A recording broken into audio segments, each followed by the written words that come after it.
அன்பார்ந்த நண்பர்களே, உறவுகளே, கிறிஸ்துவ வன்னிய சொந்தங்களே, அனைவருக்கும் இனிய வணக்கத்தை தெரிவித்துக் கொள்கின்றேன்.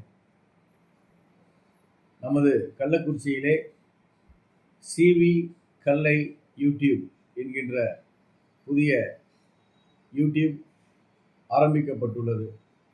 இதனுடைய நோக்கம் என்னவென்றால், கிறிஸ்துவ வன்னியர்கள் எம்பிசி உரிமையை பெறுவதற்காக எடுக்கின்ற முயற்சிகள் அனைத்து கிறிஸ்துவ வன்னியர்களுக்கும் தெரிய வேண்டும், அனைத்து தமிழர்களுக்கும் தெரிய வேண்டும் என்கின்ற காரணத்தினாலும் உங்களுடைய பங்களிப்பை இதில் நீங்கள் செலுத்தி கிறிஸ்துவ வன்னியர்களுக்கு எம்பிசி கிடைக்க வேண்டும் என்பதற்காக இந்த யூடியூப் சேனல் ஆரம்பிக்கப்பட்டுள்ளது. இதில் நீங்கள் சப்ஸ்கிரைப் செய்து இதில் செயல்படுத்துகின்ற அனைத்து நிகழ்வுகளையும் பார்த்து பயன்படுத்திக் கொள்ள அன்போடு அழைக்கின்றேன்.